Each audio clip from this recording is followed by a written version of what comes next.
अब Chichi sir UG को सभी दर्जे की शक्ति के बारे में समझाते हैं और जिस बिल्डिंग में वो अव्वल दर्जे की शक्ति पैदा हुई थी वहां भेजते हैं। फुशिगुरो अपनी शक्ति से एक कुत्ते को बुला लेता है जो किसी और शापित शक्ति के आभास होने पर उन्हें सतर्क कर देता है। अंदर जाते ही वो देखते हैं कि शक्ति ने वहां एक छलावे की दुनिया बना रखी है। तभी नोबारा गायब हो जाती है और उनका कुत्ता भी मारा जा चुका होता है और फिर अचानक उनके बिल्कुल पास वो मॉन्स्टर आ जाता है जिसकी शक्ति से वो उस जगह से हिल भी नहीं पाते। इधर नोबारा को बहुत सारी शापित शक्तियां घेर लेती हैं। उस अव्वल दर्जे की शक्ति का एक मामूली वार भी बहुत घातक था। फुशिगुरो बाहर से मदद लाने के लिए वहां से चला जाता है। काफी मॉन्स्टर्स को मार चुकी होती है लेकिन वो अब भी बहुत सारे थे। इधर यूजी सकुना से मदद मांगता है लेकिन वो उसे मना कर देता है। यूजी सोच ही रहा था कि इससे कैसे लड़े, इतने में सामने से मॉन्स्टर जोरदार हमला कर देता है।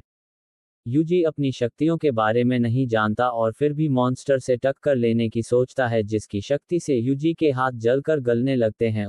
बहुत दर्द हो रहा था, वो मरने वाला था और उसके सामने वो सब दिख रहा था जो अब तक उसके साथ हुआ था जहां से इन सब की शुरुआत हुई। तभी उसे अपने दादाजी की बात याद आती है और तब वह अपनी सारी ऊर्जा को, अपने सारे नेगेटिव इमोशंस को एक करके मॉन्स्टर पे एक जोरदार वार करता है। लेकिन मॉन्स्टर एक अव्वल दर्जे की शक्ति था और वह यूजी के वार को बहुत आसानी से रोक लेता है। इस तरफ नोब्रा को एक मॉन्स्टर खाने ही वाला होता है कि फुशिगुरो अपने जादुई मेढक से उसे बचा लेता है। अब इधर जैसे ही यूजी को फुशिगुरो का संकेत मिलता है वैसे ही सकुना यूजी की बॉडी में आ जाता है जिसे देखकर वो मॉन्स्टर थर थर कांपने लगता है और डर के मारे सकुना पे हमला कर देता है। सकुना यूजी के कटे हुए हाथ को अपनी शक्ति से ठीक कर देता है और मॉन्स्टर को पलक झपकते ही जमीन पर पटक देता है। मॉन्स्टर सकुना पे पलटवार करने की कोशिश करता है लेकिन हाथ गंवा देता है और अगले ही पल में सकुना उसके 4 टुकड़े कर देता है। लेकिन मॉन्स्टर भी एक अव्वल दर्जे की शक्ति था जिसकी वजह से वो अपने हाथ पैर वापस ले आता है और अब सकुना दिखाता है उसे असली जुजुत्सु। सकुना अपने अंधेरे के भंवर और पाप की इमारत की शक्ति से मॉन्स्टर के पूरे शरीर के 4 अलग हिस्से कर देता है